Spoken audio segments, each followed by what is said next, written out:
Jemaat GPIB Betel Bandung mengucapkan selamat kepada fungsionaris Majelis Sinode 21. Tuhan Yesus memberkati.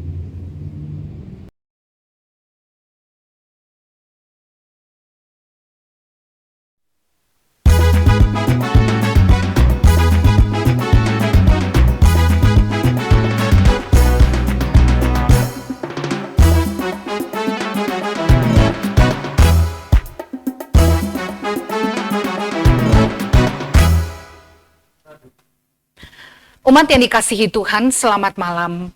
Sebelum beristirahat malam hari ini, kita bersama-sama akan merenungkan bagian firman Tuhan yang malam hari ini akan disampaikan melalui pembacaan Wahyu pasal 2 ayat 8 hingga ayat yang ke-11. Wahyu pasal 2 ayat 8 hingga 11, saya memberi tema gereja yang bergumul, gereja yang setia. Mari sebelumnya kita berdoa. Bapa di sorga, kuasailah kami dengan roh-Mu yang kudus, agar firman Tuhan yang diberitakan ini boleh kami mengerti sebagaimana yang Tuhan inginkan. Dalam nama Yesus Kristus. Amin. Wahyu 2 ayat 8 hingga ayat yang ke-11, Lembaga Alkitab Indonesia memberi judul kepada jemaat di Smyrna. Dan tuliskanlah kepada malaikat jemaat di Smyrna, inilah firman dari yang awal dan yang akhir yang telah mati dan hidup kembali. Aku tahu kesusahanmu dan kemiskinanmu, namun engkau kaya, dan fitnah mereka yang menyebut dirinya orang Yahudi, tetapi yang sebenarnya tidak demikian. Sebaliknya, mereka adalah jemaah iblis. Jangan takut terhadap apa yang harus engkau derita. Sesungguhnya, iblis akan melemparkan beberapa orang dari antaramu ke dalam penjara, supaya kamu dicobai, dan kamu akan beroleh kesusahan selama 10 hari. Hendaklah engkau setia sampai mati, dan aku akan mengaruniakan kepadamu mahkota kehidupan. Siapa bertelinga, hendaklah ia mendengarkan apa yang dikatakan Roh kepada jemaat-jemaat. Barang siapa menang, ia tidak akan menderita apa-apa oleh kematian yang kedua. Demikian pembacaan Alkitab. Setiap kita yang membaca, mengerti, dan melakukan firman Tuhan, kita adalah orang-orang yang berbahagia. Bapak, Ibu, dan Saudara, bagian dari pembacaan yang saya baca tadi berbicara tentang salah satu dari 7 jemaat yang mendapat surat khusus atau mendapat penglihatan khusus oleh Yohanes. Bapak, Ibu, dan Saudara dapat melihat di dalam gambar di sebelah. Ada Efesus, Smyrna, Pergamus, Tiatira, Sardis, Philadelphia, dan Laodikia. Disinilah lokasi mereka. Ini peta yang menggambarkan 7 jemaat di Asia. Ya, mereka berdekatan semuanya di Asia kecil. Dan yang saya beri bintang merah, itulah Smyrna. Dia berada di tepi pantai. Sama dengan Efesus. Dua kota ini kota yang hampir mirip. Kalau Efesus ini kota yang besar, kota yang sibuk, kota yang ramai, maka Smyrna ini adalah kota yang berbeda. Nanti saya tunjukkan. Nah, 7 jemaat yang mendapatkan surat ini adalah 7 jemaat yang masing-masing punya kekhasannya. Dan Tuhan punya poin penting untuk setiap jemaat atau setiap kota di mana surat itu ditujukan. Kita akan fokus pada Smyrna. Smyrna ini satu-satunya kota yang masih ada sampai sekarang di Turki. Tetapi dia tidak lagi memakai nama Smyrna, dia memakai nama Izmir. Nah, gambaran yang akan saya jelaskan tentang Smyrna itu sampai sekarang masih tergambar di kota Izmir. Yang pertama, Smyrna adalah kota yang dibangun dengan perencanaan matang dan sangat indah. Pada masa itu melebihi keindahan kota Efesus. Kalau besar Efesus. Terkenal Efesus. Tapi Smyrna ini dikenal sebagai kota yang sangat indah.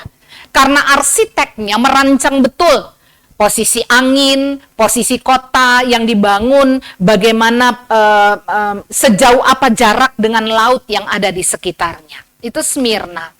Smyrna disebut the flower of Asia dan the jewel of Asia. Kembang Asia atau permata Asia. Tentu yang dimaksudkan Asia pada zaman itu. karena kota ini sangat indah. Jalanannya itu dibuat jalan yang lurus, jalan besar. Kalau saya bilang lurus, mungkin buat kita biasa ya, lihat jalan tol itu juga lurus.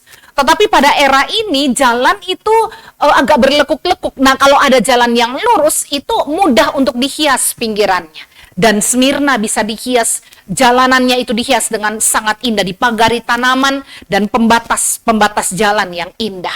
Smyrna pada satu bagian itu ada jalanan yang terbuat dari campuran emas, ya, dari kuil Zeus sampai kuil Cybele. Ya, ini dibuat dari emas. Jadi memang kota ini indah sekali. Smyrna berada di tepi laut sehingga menjadi kota perdagangan.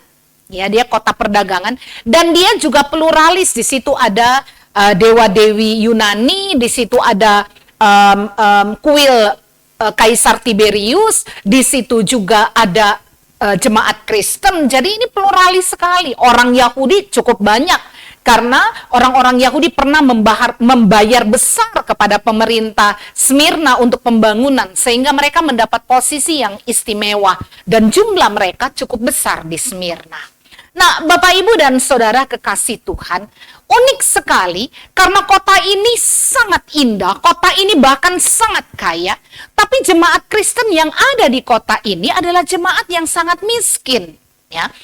Bagaimana jemaat Kristen bisa ada di Smyrna? Kemungkinan besar mereka mendengar tentang Yesus dan bertumbuh secara iman dari pemberitaan Paulus. Jangan lupa, Paulus pernah ke Efesus dan kota-kota sekitar. Walaupun tidak ada berita tentang Paulus ke Smyrna, tapi kemungkinan besar pemberitaan firman Tuhan itu melalui Paulus masuk sampai ke Smyrna.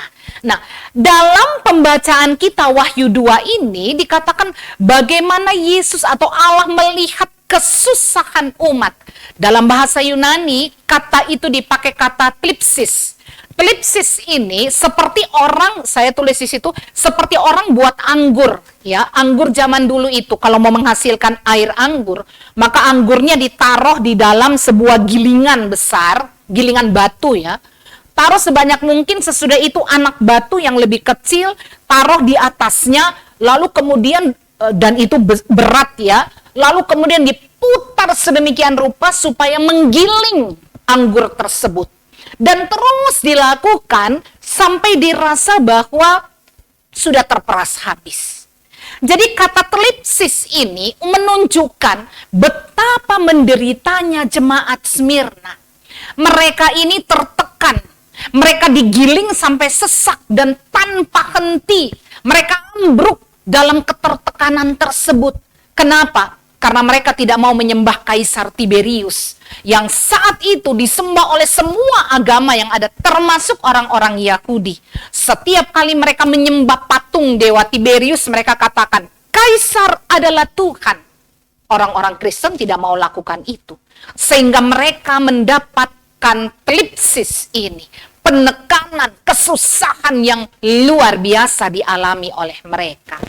Nah, Bapak, Ibu, dan Saudara yang Tuhan Yesus kasihi, yang paling mengerikan adalah ketika manusia diadu dengan hewan. Mereka dicabik-cabik, mereka dimakan, tidak punya kesalahan.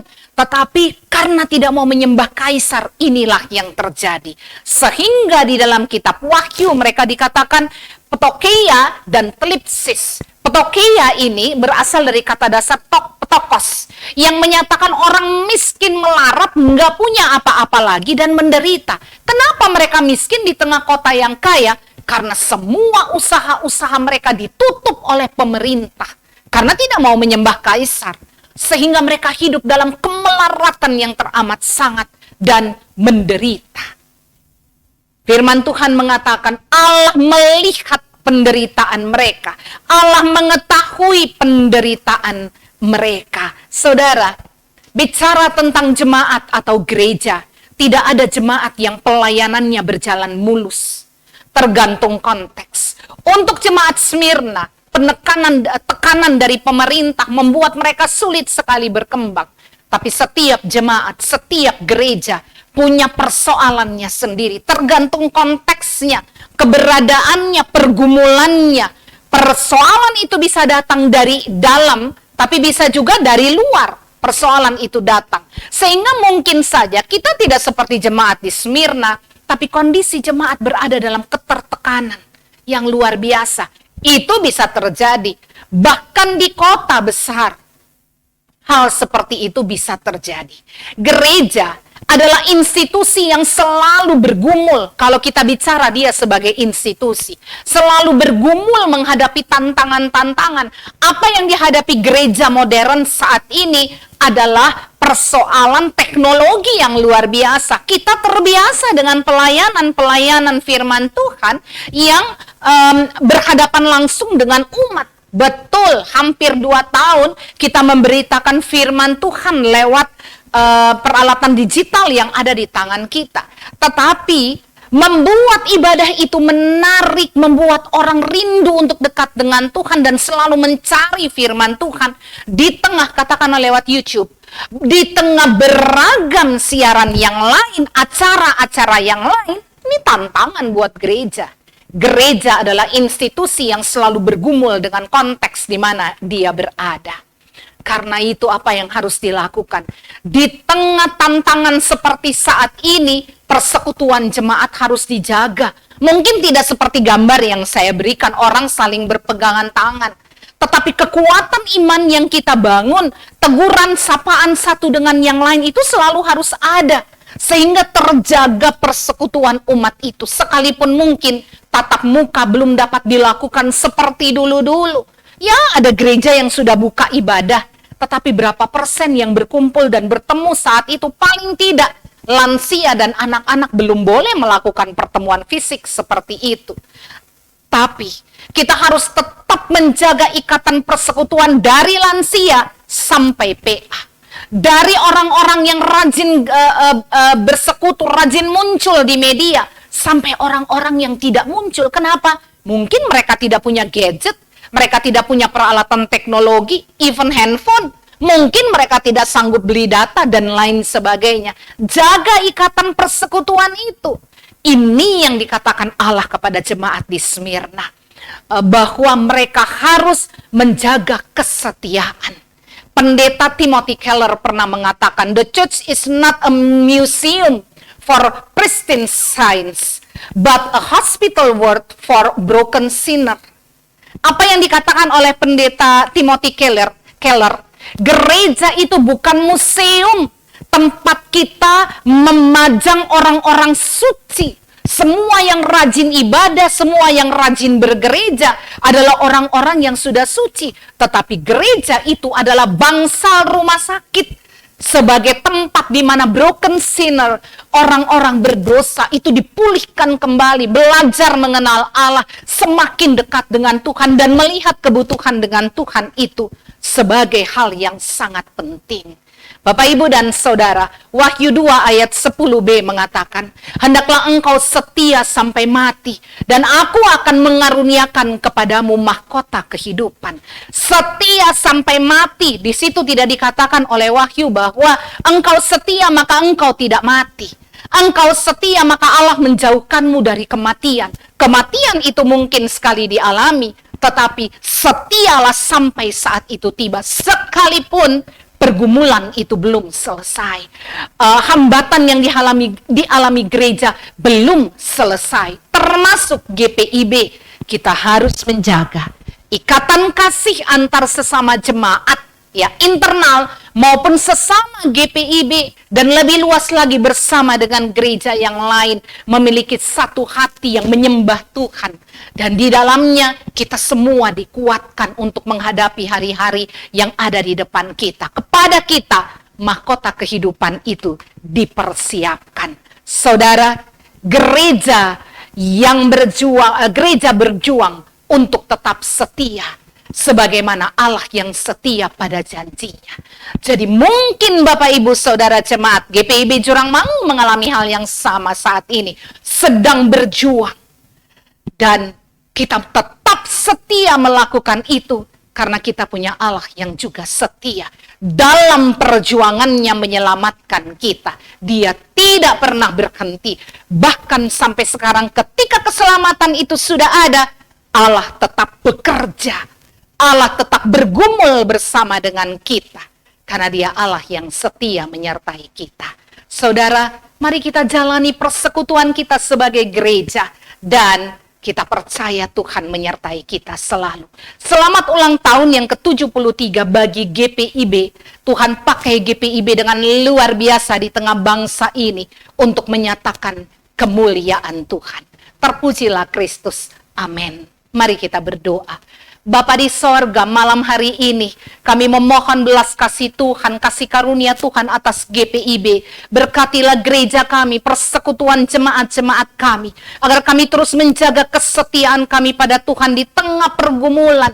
Mahkota itu Tuhan sediakan bagi kami semua. Kami percaya selama kami tetap menjaga kesetiaan kami di dalam Tuhan. Ajarkan kami untuk menjaga keutuhan kasih di antara kami juga. Terima kasih untuk GPIB yang sudah Tuhan sertai sepanjang 73 tahun. Ada banyak pergumulan yang dihadapi oleh gereja kami. Hanya karena kasih karunia Tuhan, pergumulan itu bisa diatasi dengan baik. Bukan karena kekuatan dan kehebatan orang-orang yang ada di dalamnya. Terima kasih untuk fungsionaris Majelis Sinode 21 yang sudah terpilih dan BPPG, Badan Pemeriksa Perbendaharaan Gereja yang juga sudah terpilih. Tuhan sertai dan berkati mereka semua, mampukan mereka menjalankan seluruh tanggung jawab yang Tuhan percayakan dengan baik dalam pertolongan kasih Tuhan. Dalam nama Tuhan kami Yesus Kristus Sang Kepala Gereja, kami datang memohon dan bersyukur. Sertailah istirahat kami malam hari ini, agar esok kami dapat bangun dengan kesehatan dan kebugaran yang baru. Terpujilah Engkau Tuhan, dalam Kristus kami memohon. Amin.